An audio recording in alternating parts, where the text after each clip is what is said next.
Assalamualaikum warahmatullahi wabarakatuh.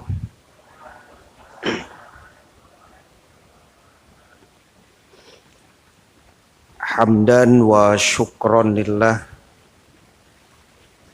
salatan wa salaman ala rasulillah. Ashhadu an la ilaha illallah wahdahu la syarikalah wa ashhadu anna Muhammadan abduhu wa rasuluh la nabiyya ba'dah. Allahumma salli wa sallim ala nabiyyina Muhammad wa ala alihi wa ashabihi ajma'in wa man tabi'ahum bi ihsanin ila yaumiddin. Qala Allah Ta'ala fil Qur'anil Karim, A'udzu billahi minasy syaithanir rajim. Bismillahirrahmanirrahim. Wal 'ashr innal insana lafi khusrin illa alladhina amanu wa amilus solihat wa tawasaw bil haqq wa tawasaw bis sabr. Demi masa sesungguhnya manusia dalam kerugian kecuali orang yang beriman dan beramal soleh dan saling berwasiat dalam kebenaran serta saling berwasiat dalam kesabaran. Surat Al-Asr.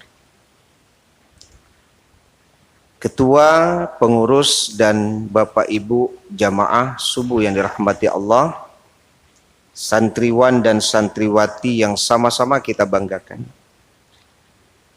Alhamdulillah, puji syukur kehadirat Allah Subhanahu wa Ta'ala atas limpahan taufik dan hidayah Allah.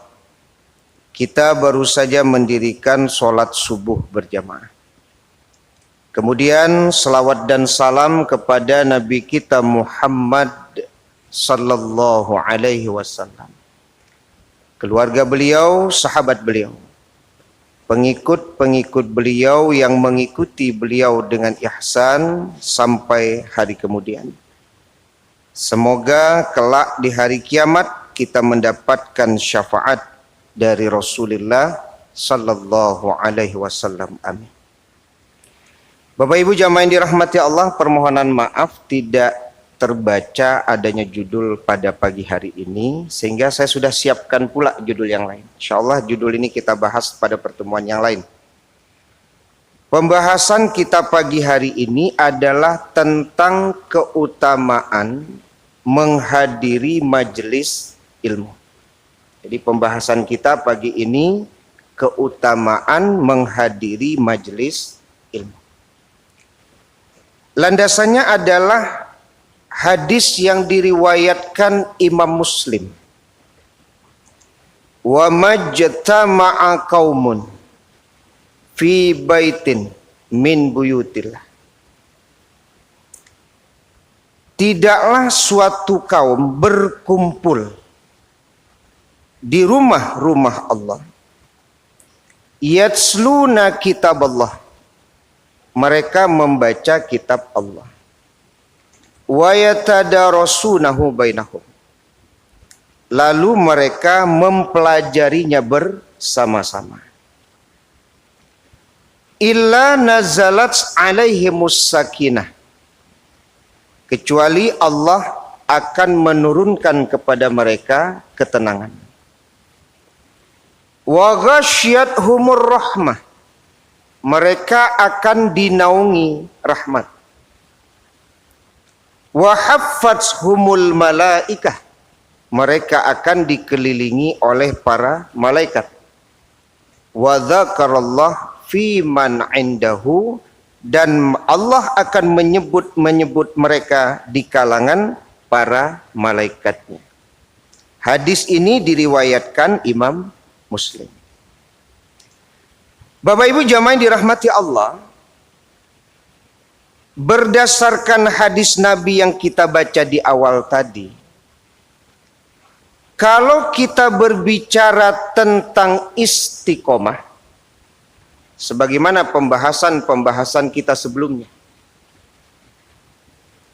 istiqomah itu kan kokoh dalam akidah dan keyakinan, konsisten dalam beribadah, yang kita butuhkan sampai akhir hayat kita. Maka keistiqomahan itu akan ada salah satunya dengan menghadiri majelis-majelis ilmu. Sebagaimana di hadis tersebut, wa majtama'a qaumun fi baitin min buyutillah. Jadi berkumpulnya kaum berarti kan banyak orang di rumah-rumah Allah. Kalau di rumah berarti kan sendiri saja. Tapi kalau di rumah-rumah Allah ada sejumlah orang yang kemudian berkumpul. Yang pertama, kenapa menghadiri majelis ilmu itu bisa mendatangkan keistiqomahan? Karena ilmu itu kata ulama akan menjaga kita. Beda dengan harta. Kalau harta itu Bapak Ibu makin banyak, makin bingung kita menjaganya, Pak. Tambah banyak pitih, tambah panjang kepala, kamaka disimpan. Iya, Pak. Ya Allah Bapak Ibu, makin banyak pitih Bapak Ibu tuh makin baputa kepala, di maka disimpan. Ajan cik bangsa, kok bermasalah aja. Rusak, sekian bang, ala harta seperti itu, Pak. Makin banyak, makin sulit menjaganya. Tapi kalau ilmu, makin banyak ilmu, maka ilmu itu akan menjaga kita. Beda dengan harta.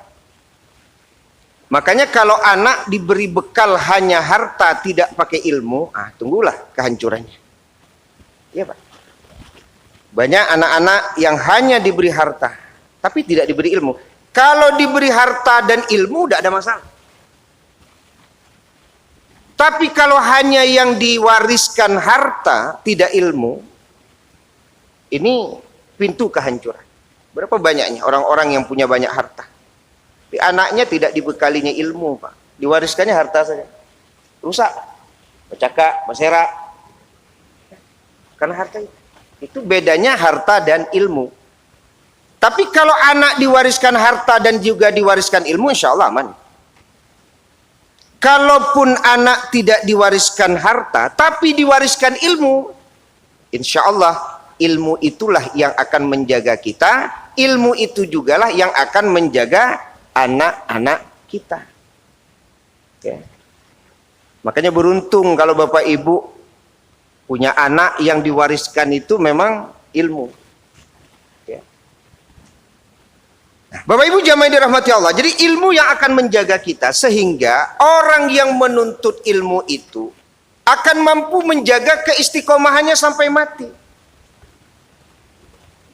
Apalagi di bulan Ramadan. Bulan Ramadan ini kan bulan tarbiyah nih. Ada transfer ilmu deh. Dalam satu hari saja bisa 2 kali ceramah, Pak, di masjid. Malam, subuh, lah 2 tuh. Kalau 30 hari Ramadan 60 tuh. 60, Pak. Ya, ilmu yang ditransfer para alim baik berdasarkan Al-Qur'an maupun dari hadis Rasulullah. Dan itu kan juga disebut tadarus, pendapat sebagian ulama, karena madrasah itu dari darasah. Jadi belajar itu tadarus. Ya. Karena memang ada nanti ayat-ayat Al-Quran yang kemudian dijadikan landasan untuk membahas kajian itu. Sekarang hari keberapa kita nih berpuasa, Bapak Ibu?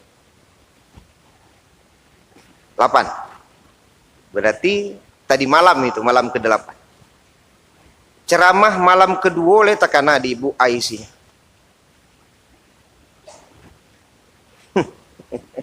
Ada usah ibu apa-apa lah. Apa-apa le tekana. Ceramah malam kampe apa isi? Itu baru malam ke-8 awak Pak. Apole malam ke-20 besok. Le tekana di ibu malam kampe ceramah. Lain dak. Mangga Ustaz tanyo na sampai hari yang lalu. Keluar saya di Mas Haji soalnya lupa. Nah itu Pak. Mangga na sampai hari yang lalu. Keluar saja dari masjid, dari musola Pak, habis ceramah, tidak terkena itu dah ceramah. Ya, kalaupun terbawa tidak seberapa. Banyak yang tinggal. Makanya kalau Imam Syafi'i itu kan lantana lal ilma illa bisittah itu. Al-hirs salah satunya. Engkau tidak akan memperoleh ilmu kecuali dari 6 hal. Salah satunya apa? Al-hirs, kesungguhan. Dan kesungguhan itu salah satunya memang dengan menulis, mencatat. Karena mendengar itu banyak lupanya Pak. Beda dengan mencatat atau menulis. Ya kan? Seberapa banyak yang mampu dia bawa pulang? Kalau hanya sebatas mendengar. Kalau tidak mencatat. Kan belajar di waktu kecil seperti menulis di atas batu. Belajar di waktu dewasa, kalau ambo sabu di waktu tua, kita singgung lah. Belajar di waktu dewasa seperti menulis di atas air. Payah, acok lapehnya. Ya. Maka seharusnya yang menulis itu memang bapak ibu, tidak anak-anak. Cuman kalau bapak ibu membawa buku itu lah bahasa Inggris, jangan anak-anak minta stempel. Stempel, minta tanda tangan. Tapi menarik bapak ibu. Maka apresiasi ada bapak ibu yang menulis. Menulis itu kan meringkas Pak. Tidak sesuai ceramah Ustaz kan ditulis Pak. Habis buku sudah. Meringkas. Memang alhamdulillah hari ini ada teknologi, ada Instagram, ada YouTube Pak. Bagus itu. Masjid-masjid yang punya Instagram itu, punya YouTube itu Pak, bagus. Karena nanti kalau para jamaah lupa ceramah Ustaz 3 hari yang lalu Pak, dia tinggal lihat YouTube. Dia tinggal lihat Instagram Pak. Yang dimiliki oleh masjid. Kajian Pak batang tua anak ketiga dua tekan kayak saja. Ya. Tapi kan durasinya panjang gitu ya. Durasinya panjang. Apalagi ceramah 30 menit kadidanga di malah poin tadi itu. Memang agak susah juga. Tapi kalau langsung dicatat poinnya jelas. 1, 2, 3. Itu al-hirsu kata ulama, kesungguhan. Ya. Mungkin ada juga Bapak Ibu. Kalau anak sekarang agak berat juga seperti itu. Ada Bapak Ibu punya kitab-kitab tuh Pak. Itu panuh di garisnya. Di garisnya. Kalau Bapak Ibu punya orang yang hobi membaca, panuh buku kok di garis Pak. Apa di garis? Rupanya nanti garis kok yang penting-penting Bapak Ibu. Kan itu garis. Kalau di awak kini kan pakai stabilo Pak. Panuh aja stabilo buku. Kalau kecil anak kini banyak coret-coret sih buku macam kan. Padahal itu kan mengambil poin-poin itu Pak. Supaya nanti ketika buka buku, terarah matanya langsung ke poin-poin. Tidak perlu dibaca ulang balik Pak. Lama beko kan itu. Sama ibu-ibu yang mencatat, bapak-bapak yang mencatat. Tujuannya kan langsung ke poin Pak. Apa kajiannya? Apa poin-poinnya? Selesai Pak. Mudah-mudahan tabau di awak. Untuk kemudian istiqomah dalam hidup. Karena ilmu menjaga. Tapi kalau ilmu itu sendiri lepas, bagaimana menjaga kita, Pak? Seperti ceramah tadi lah, lapeh banyak kan? Apa akan menjaga awak ilmu itu? Ini kelemahan juga. Bahkan saya pernah bertemu dengan seorang bapak yang bukan saja di masjid, Pak, dia bawa buku. Sampai-sampai acara alumni, Pak. Nah, kalau alumni itu kan banyak acara untuk bergalak-galak sebenarnya, Pak. Galak-galak, sanang-sanang gitu ya. Sampai pertemuan alumni sekalipun Pak nyoba buku Pak. Jadi kawan itu luar biasa kawanan seorang alumni. Usia beliau 70-an Pak. Berarti alumni tahun berapa? 70. Tapi acara alumni Ustadz ceramah Pak. Catat poin. Jadi itu namanya al-hirsu, kesungguhan. Ya, kalau tiba di mahasiswa enggak bawa catatan Pak, kan banyak dosen tuh keluar. Enggak nampak semangatnya untuk menuntut ilmu. Kalau didanga saja dari pangka ke ujung, banyak lepas daripada terbawanya. Ini salah satu, Pak. Al-hirsu, kata Imam Syafi'i, lan tanalul ilm, lan tanalul ilm illa bisittah. Engkau tidak akan mendapatkan ilmu kecuali 3. Ya, salah satunya apa? Al-hirsu, kesungguhan. Ya. Nah, jadi Bapak Ibu jamaah dirahmati Allah Subhanahu wa taala. Jadi ilmu yang menjaga kita. Sehingga mudah-mudahan dengan ilmu yang kita dapatkan itu mampu menjaga keistiqomahan kita sampai akhir. Makanya hadirilah majelis-majelis ilmu. Kan itu yang disampaikan Bapak Ibu. Ada ulama bilang minimal 2 kali dalam sepekan. Sekali lagi kita ingatkan pendapat ulama tersebut. Minimal 2 kali dalam sepekan hadirilah majelis-majelis ilmu. Kan banyak masjid dan musola yang mengadakan majelis-majelis ilmu, Pak. Bahkan bukan 2 kali seminggu, Pak. Ada yang 4 kali seminggu. Hadiri. Tidak lain dan tidak bukan agar ilmu itu menjaga kita. Keistiqomahan itu insya Allah akan kita dapatkan sampai mati, Pak. Ya, keistiqomahan. Karena ilmu yang menjaga. Karena godaan ini Bapak Ibu kan sampai mati. Ya kan? Kalau di kematian digoda ilmu udah ada, Pak, lepas kita. Kan itu yang terjadi kepada seorang syekh. Yang ketika ditalkinkan dia menggeleng, kan? Ditalkinkan menggeleng nih, Pak. Ya. Rupanya menggeleng itu bukan tidak mau membaca la ilaha illallah, tapi di saat yang bersamaan setan menggoda dia untuk masuk Yahudi. Setan menggoda dia untuk masuk Nasrani. Jadi ketika orang mentalkinkan, beliau menggeleng. Menggelengnya bukan tidak mau talkin, tapi dia menolak ajakan setan tadi. Dengan apa dia terjaga? Kalau bukan dengan ilmunya, sampai mati, Pak. Makanya setiap mencari orang menggeleng kalau ditalkin, Bu, jangan kemudian berburuk sangko. Seorang-orang orang kamati kok tak mentalkin, Pak. Lah dibaca lah ilah menggelengnya. Yuk kerajo nandak batu sih duit, Pak. Wah, itulah. Langsung diponis, Pak. Kerajo nak batu aja. Dosa gadang saya. Tak. Dibaca lah ilah Allah menggelengnya aja. Tunggu dulu, belum tentu orang yang sakarat menggeleng itu menggeleng tidak mau baca talqin.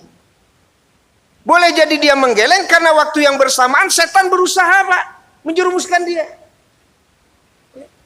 Sama dengan Imam Ahmad bin Hambal, kan? Ya. Ketika beliau ditalkinkan di penghujung usia beliau, apa yang beliau sebut? La bu'da, la bu'da. Jangan, masih jauh. Jangan, masih jauh. Apa maksud Imam bin Hambal itu? Masih jauh, masih jauh. Rupanya setan ini, Pak, dipujinya Imam Ahmad bin Hambal nih, Pak. Dipujinya supaya muncul ujub. Sampai matinya goda aja supaya ujub tuh, Pak. Yang bisa menghancurkan amalan-amalan kita itu kan ujub salah satunya, Pak. Rupanya setan kok menggoda bukan masuk Yahudi dan Nasrani saja, tapi bisa juga dibangkitkan seseorang supaya kagum terhadap dirinya di saat kematian, supaya habis amalnya, Pak. Kan itu tuh kata Imam Ahmad bin Hambal. Dipuji-pujinya saya, ya, seolah-olah dia tidak bisa lepas dari tangan saya, hebat ilmu saya. Maka dijawab oleh Imam Ahmad bin Hambal, labu ada, saya masih jauh, ilmu saya sedikit, Bro. Sekelas Imam Ahmad bin Hambal, Pak, masih berkata ilmu saya sedikit, masih jauh saya. Kok kadang alun sabara ilmu, Pak, larasu di awak sudah. Alun sabara Imam Ahmad bin Hambal. Siapa yang tidak kenal dengan Imam Ahmad? Salah satu perawi hadis itu, Pak. Terkemuka itu. Ya. Jadi Bapak Ibu jamaah dirahmati Allah Subhanahu wa taala, ini keutamaan majelis ilmu. Ilmu yang menjaga kita. Kemudian yang kedua apa? Yang kedua namanya saja majelis. Ada kumpulan orang, Pak. Kalau orang yang berkumpul di majelis, harapannya kan orang-orang yang memang baik, Pak. Orang-orang yang ingin berubah menjadi baik. Maka di majelis ilmu itu yakinlah kita punya sahabat-sahabat, kita punya teman-teman yang selalu menunjukkan kepada kita kalau kita salah. Nah, jadi kerajaan itu lah. Ya, kalau kita benar dimotivasi, kerjakan terus. Ya, karena itu namanya majelis. Ya, jadi keutamaan dari majelis itu. Yang pertama ilmu menjaga kita, yang kedua kita punya teman-teman yang senantiasa, Pak, akan berwasiat kepada kita. Karena kan ada juga pernyataan kan itu. Sodiquka man sodokoka wala sodokoka. Yang disebut teman itu adalah yang membenarkan kamu ketika salah, bukan membenar-benarkan kamu. Mudah-mudahan di majelis-majelis ilmu yang ada saudara-saudara kita yang kalau kita salah itu Bapak Ibu kita dibenarkannya, bukan membenar-benarkan. Kalau di luar kan banyak suku mambuang-mambuang, ya Pak, ya kan? Suku mambuang-mambuang, gitu. Padahal salah karena Jawa nyambung juga. Karena boleh jadi mungkin ada keuntungan duniawi yang ingin didapatkannya dari kita, Pak. Ya kan? Tapi mudah-mudahan di majelis-majelis ilmu tidak bertemu hal-hal yang seperti itu, kecuali mereka menasihati kita karena kecintaan dia kepada Allah. Makanya hadirilah majelis-majelis ilmu. Pertemuan kita terakhir kalau tidak salah ada namanya waluzumul jamaah, berpegang teguh kepada jamaah, Pak. Ya, supaya hati kita menjadi bersih. Nah, kemudian yang terakhir. Yang terakhir Bapak Ibu jamaah yang dirahmati Allah, bahwa keutamaan menghadiri majelis ilmu itu kan illa nazalat alaihimus sakinah. Maka orang yang menghadiri majelis ilmu itu akan mendatangkan ketenangan. Jadi kalau ada persoalan-persoalan kemudian menghadiri majelis ilmu, ada jaminan orang itu tenang. Wa ghasyiyatuhumur rahmah. Dia akan dinaungi oleh rahmat. Sehingga kita baca dalam hadis Bapak Ibu, idza ra'aitum riyadul jannah, kalau engkau melihat ada taman-taman surga, ya, maka mampirlah. Kan gitu. Kalau ada taman surga, mampir. Ya. Kalau di Madinah ada juga ya, Pak. Ya kan? Yang diburu orang kan itu, taman surga. Ya, tempat Nabi itu. Jadi sahabat bertanya, apa itu taman surga ya Rasulullah? Wa mariyadul jannah. Halaqadz dzikir. Jadi orang-orang yang berkumpul dalam rangka berzikir, dalam rangka menuntut ilmu, itu adalah taman-taman surga. Makanya kalau hadis Nabi tadi kan tenang kita di dalamnya. Ya, kita kemudian dinaungi oleh rahmat. Artinya di majelis-majelis ilmu itu Bapak Ibu ada ketenangan, ada rahmat. Sehingga di dalam hadis tadi disebut dengan taman surga. Jadi kalau Bapak Ibu ya menghadiri majelis-majelis ilmu, mampir ya, bahasanya kan mampir gitu ya. Ada ketertarikan kita untuk menghadiri majelis ilmu. Kadang lah disabui taman surga di Nabi Pak masih berpikir ya. Taman surga wah lo jale Mas Haji Nurul Ihsan. Ya, taman surga. Tapi ini bahasa yang memang kaitannya kan dengan iman, itu yang pernah kita bahas. Iman, Pak. Ya, kalau akal kadang-kadang sulit untuk menerima. Ya sama lah yang kita bahas kemarin. 2 rakaat fajar itu lebih besar pahalanya daripada dunia dan seisinya. Jadi dia akan mendapatkan dunia dan seisinya. Rakaatil fajar khairum minad dunya wa ma fiha. 2 rakaat fajar lebih baik daripada dunia dan seisinya. Anak agak malih itu berpikirnya, saya yo ya lah. 2 rakaat fajar sama lu dunia dan seisinya. Maka malihnya, Pak. Abilo kamat baru berangkat. Karena keyakinannya itu tidak membangun semangat dia untuk melaksanakan 2 rakaat fajar itu, Pak. Tapi kalau orang memahaminya bahwa itu adalah kalimat wahyu, karena Nabi tidak pernah berbicara kecuali wahyu, maka apa yang disampaikan Nabi benar, Pak. Bahwa majelis-majelis ilmu itu adalah taman-taman surga. Nah, keyakinan itu yang membuat orang semangat untuk menghadiri majelis-majelis ilmu, Pak. Jadi besok tidak salah Bapak Ibu kalau ditanya kamama ke taman surga. Tak Ibu itu besok kalau ditanya dak pai wirid, kalau pai wirid kok agak terkajut kawan Pak bareknya punya kau. Kamani wirid? Wirid ya. Atarilah. Ceramah. Tapi kalau berdasarkan hadis Nabi tadi tidak masalah, Pak. Kamama ke taman surga. Taman surga. Mudah-mudahan bahasa taman surga ini memotivasi. Sama dengan sholat 2 rakaat fajar tadi. Kenapa sholat 2 rakaat fajar? Karena pahalanya lebih baik daripada dunia dan seisinya. Makanya semangat 2 rakaat fajar. Kok tidak main-mainnya, Pak? Tidak bisa tinggal 2 rakaat fajar. Ya. Begitu juga dengan menuntut ilmu. Bapak Ibu jamaah yang dirahmati Allah Subhanahu wa taala, kemudian keutamaan di akhir dari hadis Nabi itu adalah wa haffatsumul malaikah. Kita dinaungi oleh para malaikat, dikelilingi oleh para malaikat. Kita tidak bisa melihat mereka, tapi mereka bisa melihat kita. Wa dzakarallahu fiman indahu, kemudian kita akan disebut Allah di sekeliling para malaikatnya. Makanya Bapak Ibu jamaah dirahmati Allah, semoga kebiasaan kita untuk menghadiri majelis ilmu bisa bertahan. Tidak saja di bulan Ramadan, tetapi juga di luar bulan Ramadan. Mendapatkan keutamaan-keutamaan, terutama menjaga keistiqomahan kita sampai akhir hayat kita. Itu Bapak Ibu yang bisa kita bahas pada pagi hari ini. Silakan Pak Ketua. Ya, silakan.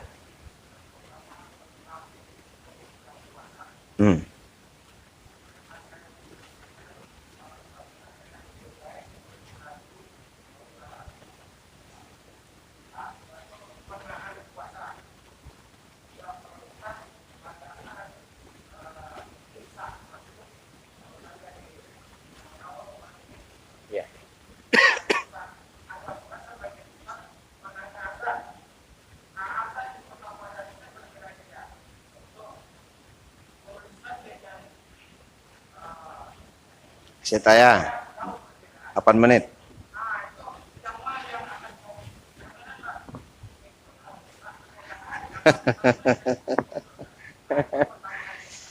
Takut memang betul.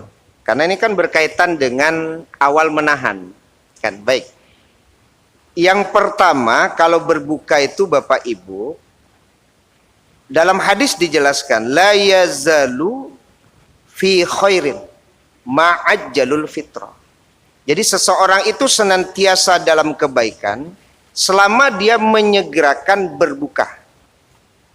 Atau ada dalam hadis yang lain bahwa hamba yang paling aku cintai itu a'jaluhum, yang paling bersegera Pak di dalam berbuka. Jadi berbuka itu memang disunahkan menyegerakan ketika waktunya masuk. Karena bedanya nanti kalau puasanya orang Yahudi dan Nasrani, mereka berbuka itu kalau lama mencalek bintang Ketua. Itu bedanya Pak. Puasanya orang Yahudi dan Nasrani, kalau sudah melihat bintang, tak calik bintang berarti kan malam tuh. Agak larut ya, baru tak calik bintang, baru mereka berbuka. Beda dengan umat Nabi Muhammad. Ya. Jadi kalau masuk waktu maghrib, menyegerakan berbuka, ini menunjukkan agar kita memang siap. Kok indah Pak? Samini le berbuku bakal esok juga kan sarung. Situ. Berarti dia tidak termasuk hamba yang dicintai Allah. Ini berkaitan cinta ini. Jadi di mana letak cintanya itu? Letak cintanya itu karena menyegerakan berbuka. Sama dengan di mobil. Kalau kita di mobil harus ada air, Pak. Ya. Karena kalau tidak ada tamar, kurma, maka kita minum air. Iko awak lah jale talambe tiba di rumah, Pak. Awak di oto, dia orang azan, anak ka diminum. Maka dia tidak termasuk hamba yang dicintai Allah. Jadi menyegerakan berbuka. Maka memang tepat berbuka dulu yang disegerakan.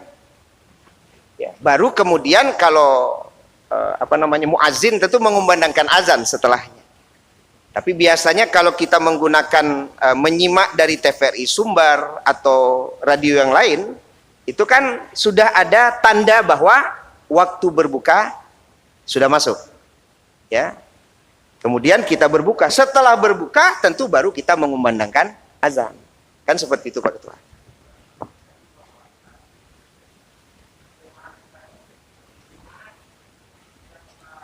Oh gitu.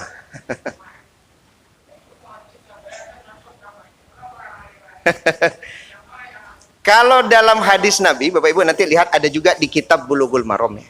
Antara azan dan iqamah itu diberi waktu selesainya seseorang makan. Lebih kurang 10 menit. Kita memang agak sedikit berat ya. Ketika yang disampaikan ketua tadi, alun manga-manga Pak, lakamat kawan di masjid. Padahal sunnahnya dalam hadis, antara azan dan iqamah itu selesainya seseorang makan. Berarti kan ada lebih kurang 10 menit itu Pak.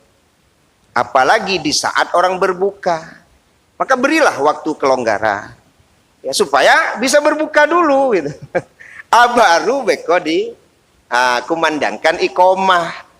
Kalau mereka yang sudah cepat di masjid tidak ada masalah, silakan sholat sunnah dulu, Pak. Sholat sunnah dulu, silakan. Faman sya', bagi yang ingin silakan sholat sunnah. Ya kan? Antara azan dan iqomah di sholat maghrib. Kok nyesasaan tadi ya? Lari-lari kan?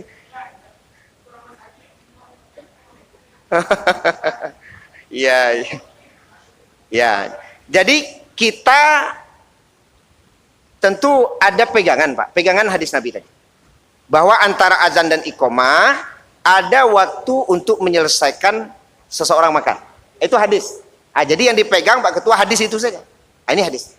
Tentu banyak hikmah di balik kenapa antara azan dan iqomah itu ada waktu selesainya seseorang makan. Di antaranya tentu sholat sunnah atau persiapan seseorang untuk menghadiri masjid. Yang kedua, larangan makan dan minum itu kan setelah fajar shadiq muncul. Wa kulu washrabu hatta yatabayyana lakumul khaitul abyad minal khaitil aswadi minal fajri. Makan dan minumlah kalian sampai nanti muncul fajar shadiq yang menunjukkan bahwa waktu subuh sudah masuk. Cuman di sini memang ada perbedaan. Muhammadiyah menggandeng 3 institusi. Di antaranya ada Universitas Muhammadiyah Sumatera Utara, ada Jogja, kalau saya tidak salah ada NASA satu. Jadi mereka melakukan penelitian terpisah, Pak. Tidak satu, terpisah. Nah, dalam penelitian mereka baru muncul fajar shadiq itu di perhitungan sekarang itu, Pak. Ketika derajatnya itu diundur menjadi 2 derajat, jadi 8 menit. Dalam penelitian mereka saat itulah fajar shadiq muncul. Itu nan subuh. Ya, di yang sebelumnya kan tidak ada perubahan. Yang di sebelumnya, saya tidak mengatakan apakah ini pemerintah tidak. Jadi ketetapan awal itu kan memang sudah ada juga, Pak. Ya, kalau di KCN itu versi Muhammadiyah, itu versi NU, enggak juga, Pak. Susah juga. Karena kita dulu juga pakai itu gitu ya. Jadi yang 8 menit ini kan koreksi waktu. Maka ya balik lagi kepada keyakinan kita, Bapak Ibu. Di mana yakinnya kita? Karena kedua-duanya itu hasil ijtihad. Kalau hasil ijtihad itu benar dapat 2. Kalau hasil ijtihad itu salah dapat 1. Tidak ada yang 0, Pak. Tidak ada yang 0, Pak. Ya, jadi balik kemana kita? Ya, meyakininya. Silakan saja. Jadi kalau umpamanya yakin dengan kita masih menggunakan waktu yang lama, ya berarti lebih cepat kita dari saudara kita 8 menit untuk menahan. Menahan itu ketika waktu subuh. Karena serine itu betul, Pak Ketua. Hanya pemberitahuan bahwa 10 menit lagi waktu subuh masuk. Itu kan ada 10 menit. 10 menit itu, Pak, itu waktu terbaik makan sahur, Pak. Karena sahur itu harus diakhirkan. Kalau 1:30 balik tidak makan sahur itu, Bu. Itu makan malam, loh. Makan sahur itu udah kayak jauh waktu subuh. Bahkan sahur itu ada berkah, Pak. Itu sekali lagi yang membedakan puasanya Yahudi Nasrani dengan puasanya umat Nabi Muhammad, makan sahur. Maka makan sahurlah walaupun hanya dengan air minum. Kok kan indah mentang-mentang program diet. Kamu tidak makan, tidak minum dong. Sekalian program diet. Oh jangan, tetap makan sahur. Karena itu yang membedakan puasanya Yahudi Nasrani dengan puasanya umat Nabi Muhammad. Cuman memang berhati-hati. Karena kalau ditunggu azan, hari ini azan kan memang ada perbedaan. Jangan apa ibu yakin dengan waktu yang lama, rupanya selesai makan di waktu koreksi. Nah, berarti kan sudah beda dengan keyakinan. Maka tetapkan di mana keyakinan kami Ustadz masih memakai yang lama. Ya sudah, Pak, tetapkan. Ya. Jangan beko pakaian lama, sekali-sekali pakaian baru. Itu kan lama di awal. Tiba capek pakaian lama. Cibola talambek jago, bisa mah. Muhammadiyah lu leceh. Itu basera. Tidak boleh. Tetapkanlah di satu keyakinan kita. Begitu, Pak Ketua. Demikian Bapak Ibu, semoga bermanfaat. Subhanakallahumma bihamdika, asyhadu an la ilaha illa anta astaghfiruka wa atubu ilaik. Wassalamualaikum warahmatullahi wabarakatuh.